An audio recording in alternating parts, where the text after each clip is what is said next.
I thought I knew what betrayal felt like.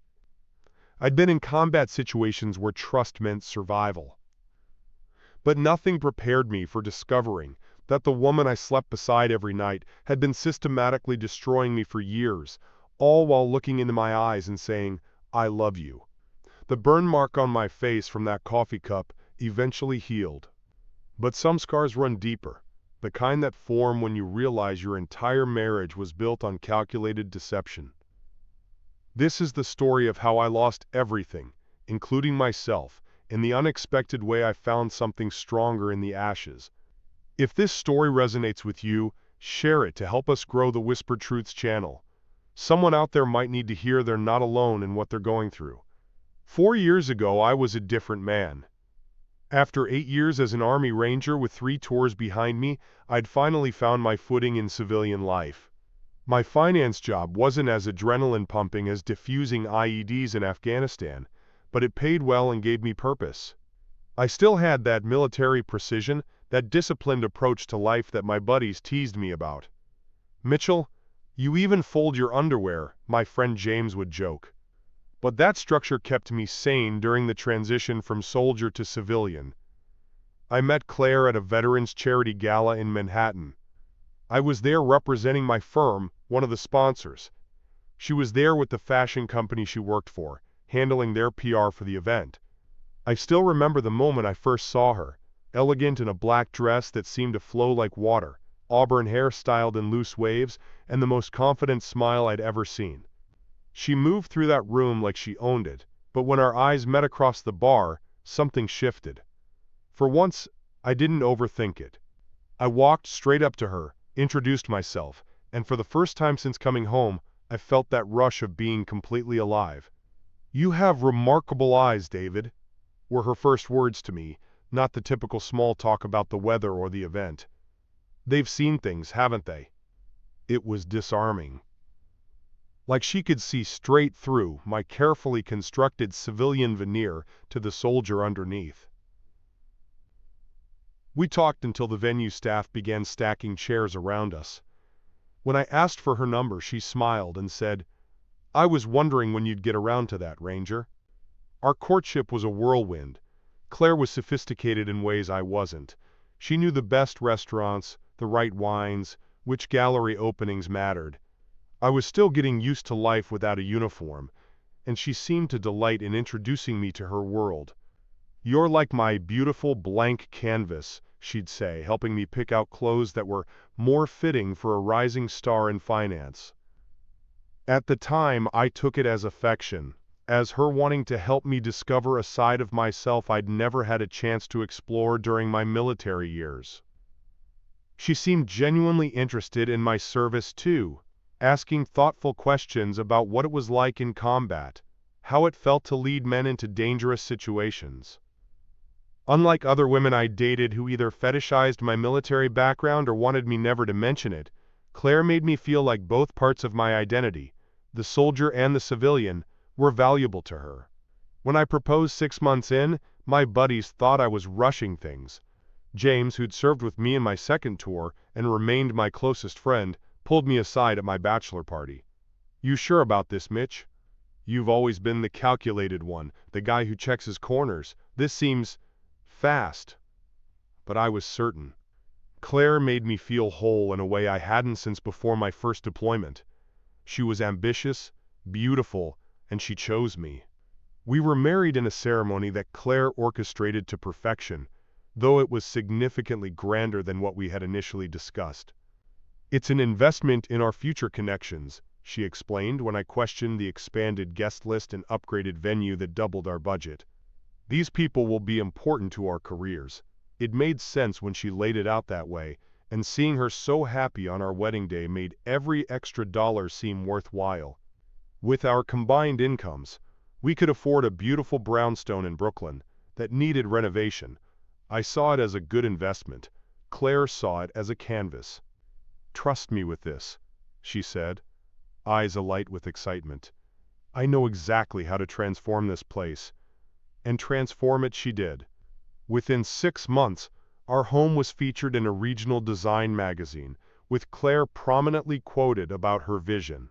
When I mentioned that my savings had funded most of the renovations, she kissed me and said, "We're a team, David. Your money, my eye for design.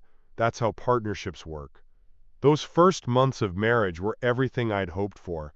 We hosted dinner parties where Claire's colleagues mixed with my coworkers. We took weekend trips to New England coastal towns. We talked about having children in a year or two, once her career hit certain milestones. I supported her ambition completely. Her drive was one of the things I loved most about her.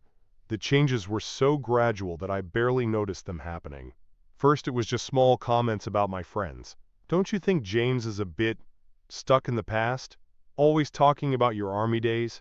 Then it was subtle criticisms of how I dressed when we went out with her coworkers. "That shirt doesn't really send the right message for someone at your level, honey." Then it was suggestions about my career moves. "You really should be more aggressive about that promotion. Sometimes I think the military made you too content with following rather than leading." Slowly, our social calendar filled with her friends and colleagues, while mine dropped away.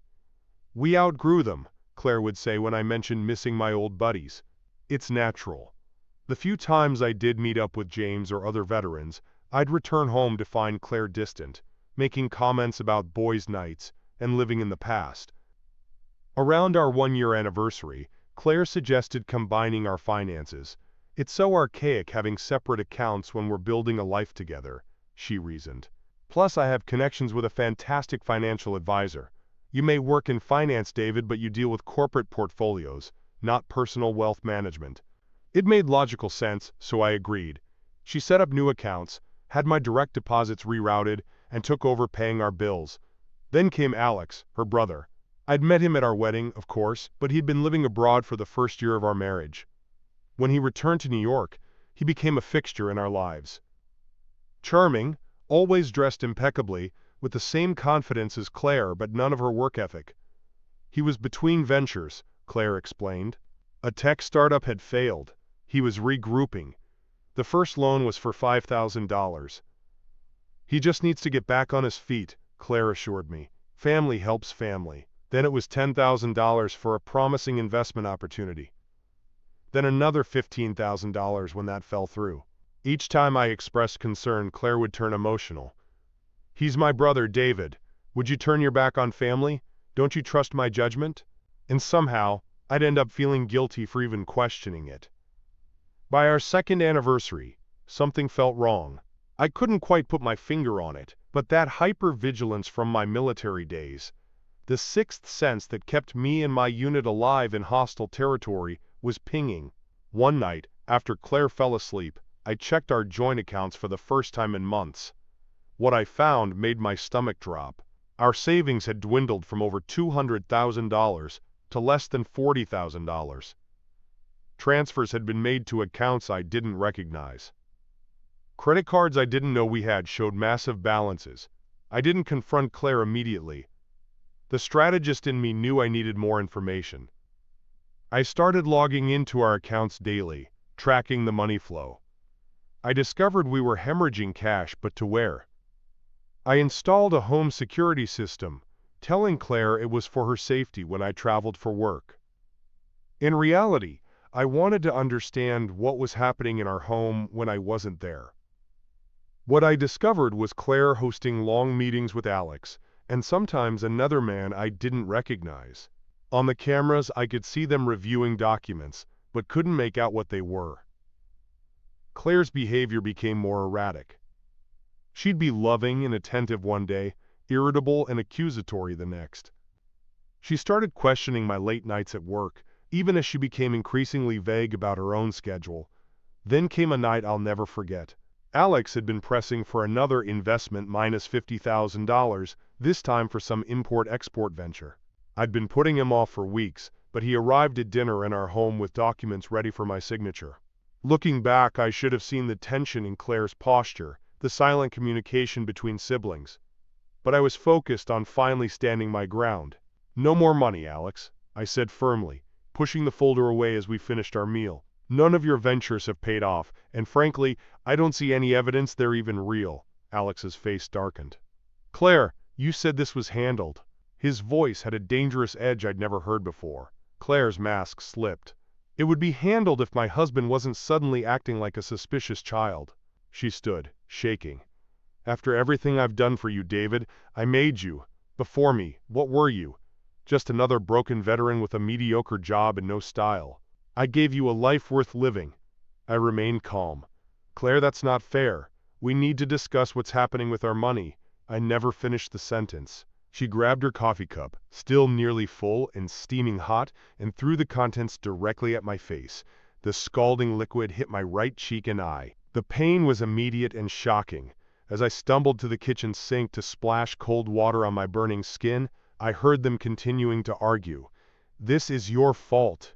Claire hissed at her brother. "You're rushing things. We need 2 more weeks until—" "Until what?"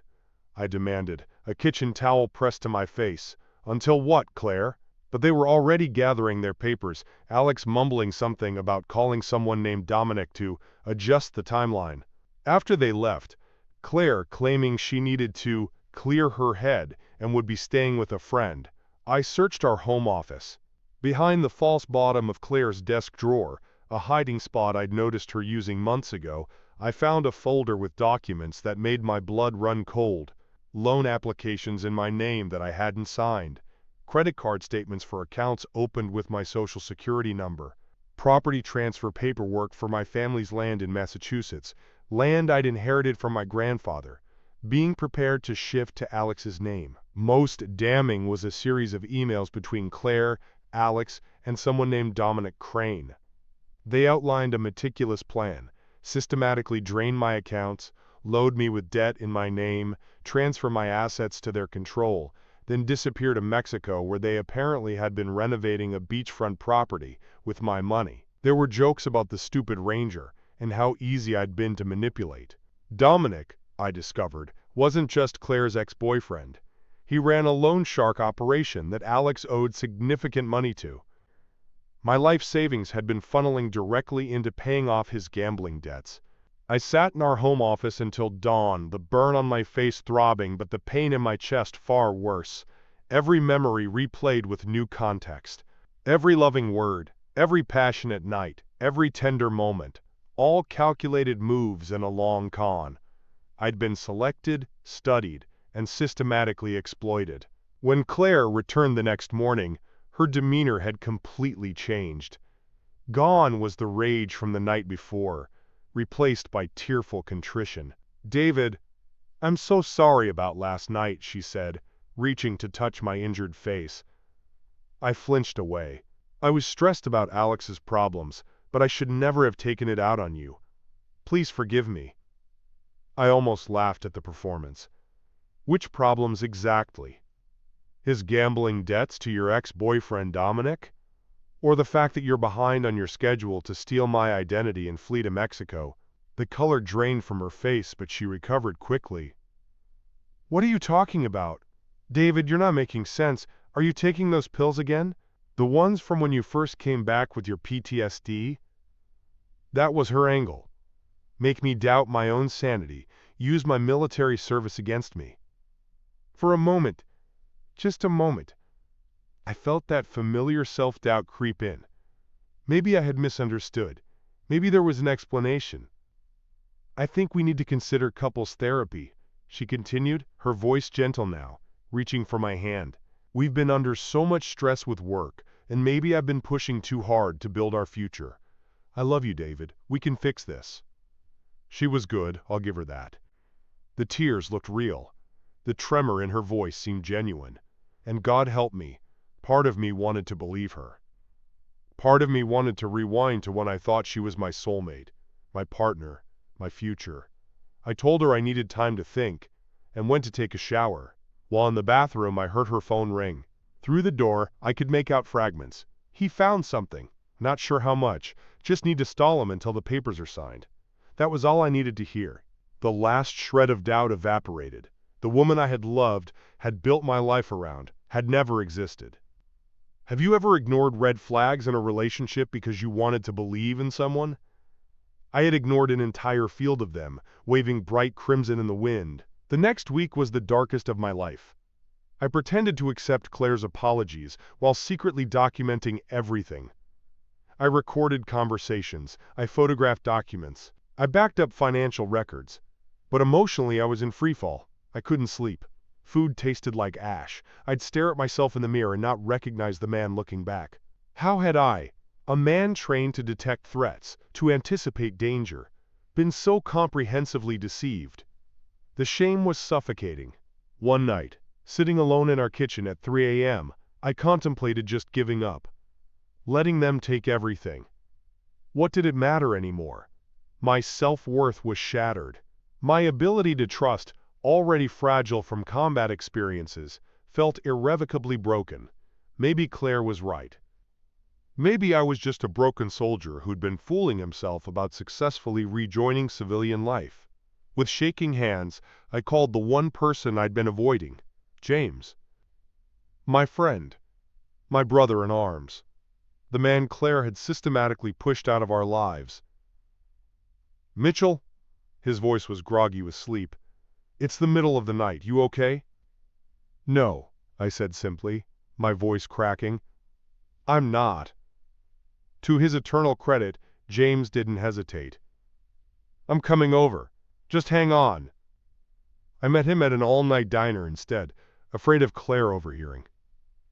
For hours, I poured out everything. The financial devastation, the gaslighting, the identity theft, the betrayal so complete it had unmade me. James listened, without judgment, his face growing darker with each revelation. This isn't your fault, he said finally, his hands wrapped around a cold coffee cup. They targeted you specifically because of who you are. Honorable, trusting, someone who believes in commitment. They weaponized your best qualities against you. Something in his words penetrated the fog I'd been living in. Not because they absolved me of responsibility, but because they framed what happened in terms I understood. I'd been in a different kind of combat zone without recognizing it. With James's help, I developed an exit strategy. We contacted a lawyer specializing in financial fraud and identity theft. I gathered every scrap of evidence. I carefully moved what little money remained in accounts Claire couldn't access. I found the property deed to my grandfather's cabin in Vermont, the one asset Claire didn't know about because I'd inherited it after we combined finances, and the paperwork had gone to my old P.O. box. 3 nights later, while Claire was attending a fashion industry event, I packed only what was truly mine, clothes I'd owned before her, military mementos, and family photographs. James helped load my Jeep under cover of darkness. As I took one last look at the brownstone that had never really been mine, a strange sense of relief washed over me. I was a refugee from my own life, but for the first time in years I was making a clear-eyed choice. The cabin in Vermont was rustic, isolated, and exactly what I needed. No cell service, no internet, just pine forests, a lake, and silence. For the first week I barely functioned. I slept for 14 hours at a stretch, then would be awake for 20. I split logs until my hands blistered, then sat motionless on the dock for hours. My body was detoxing from years of emotional manipulation, and it was brutal. Meanwhile, my lawyer was building our case. The evidence was overwhelming. Claire and Alex had committed multiple felonies, identity theft, fraud, falsifying loan documents. When they realized I was gone, and more importantly, that the evidence was gone, Claire filed a missing persons report, claiming I was mentally unstable and potentially suicidal due to PTSD. It was her last attempt to discredit me before I could expose their crimes. It backfired spectacularly. Her report triggered an investigation that quickly uncovered inconsistencies in her story. When officers discovered the security cameras I'd installed, which Claire didn't know recorded to cloud storage I could access, they had footage of her assault with the coffee, her threats, and multiple conversations planning financial crimes. The case never went to trial. Faced with overwhelming evidence, Claire accepted a plea deal for reduced charges. Alex fled to Mexico but was apprehended trying to cross the border with false identification. As for Dominic, the investigation opened a much larger case into his loan sharking operation that had nothing to do with me. The divorce was finalized 14 months after I fled to Vermont. Claire lost everything in the settlement. The courts helped me restore my credit and financial standing, though it would take years to rebuild what was stolen. Financial infidelity destroys more marriages than many realize. If this story resonated with you, please share it with someone who might be silently suffering in a similar situation. The shame keeps too many of us silent. I stayed in Vermont through all of it.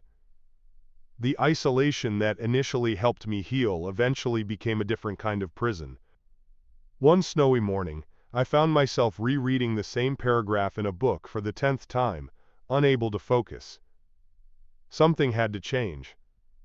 I opened my laptop, and for the first time began writing about what happened to me. Not for anyone else, just to exercise the thoughts that still kept me awake at night. To my shock, when I shared a few posts anonymously on a forum for divorce support, people responded. Men and women alike who had experienced financial betrayal, identity theft by spouses, systematic gaslighting. They thanked me for putting words to their experiences, for making them feel less alone, less ashamed. 6 months later, I launched a blog under my real name, The Last Cup of Trust. The name was a dark joke about the coffee Claire had thrown, but also about how I had emptied my cup of trust and was learning to refill it with something healthier. The blog grew. Then came podcast interviews, speaking engagements, and eventually a foundation to help victims of financial abuse within relationships. 3 years after I fled Brooklyn in the night, I received an unexpected letter. It was from Claire, written from the halfway house where she was completing her sentence. I almost burned it unread, but something made me open it. It wasn't the apology I might have once wanted. Instead, it was a clinical explanation of how she'd selected me, studied my vulnerabilities, and executed their plan. She wrote that her therapist suggested this might help me find closure. It was, perhaps, the only honest communication we'd ever had. I sat on my porch overlooking the lake, the letter in my hands, and realized something profound. I felt nothing. No rage, no heartbreak, no lingering love. The person who wrote this letter was essentially a stranger to me. The man who had loved her no longer existed either. We had both been characters in a fiction neither of us could sustain. Today, I still run the foundation. I split my time between Vermont and New York, where we maintain an office. I've even started dating again, cautiously, with clear eyes. The burn scar on my cheek has faded to a faint discoloration, visible only in certain light. Sometimes people ask about it, and depending on who's asking, I might share the real story or deflect with a joke. James remains my closest friend and now works with me at the foundation. We help people untangle the financial and emotional knots that bind them to their abusers. We provide legal resources, therapy connections, and sometimes just a safe place to say, "This happened to me, and it wasn't my fault." If you're listening to this, and something in my story resonates with your own experience, please know this. Betrayal of this magnitude changes you. There's no returning to who you were before, but with time and support, you can build something new from the ashes, something with stronger boundaries, deeper compassion, and a more authentic connection to yourself and others. The most important lesson I've learned is that trust isn't something you give completely all at once. It's earned in small moments of truth, in vulnerability matched with respect. I may never trust as blindly as I once did with Claire, but I've found a different, more grounded way to connect with people. It starts with trusting myself, my instincts, my worth, and my right to protect both. The hardest question I had to answer wasn't why Claire betrayed me. It was why I betrayed myself by ignoring so many warning signs. Answering that question honestly was the beginning of truly healing, not just from my failed marriage, but from all the ways I'd abandoned myself trying to be what others needed. This isn't the life I envisioned when I stood at that altar 4 years ago, with hope in my heart and blind trust in my eyes. It's something different, something harder won and in many ways more authentic. I've learned that sometimes losing everything is the only way to discover what was truly yours to begin with. The story of betrayal is just that, a story. It has a beginning, a middle, and most importantly, it has an end. Your story doesn't end with the betrayal. There are chapters waiting to be written, pages still blank. And this time, you get to be both the author and the hero of your own narrative.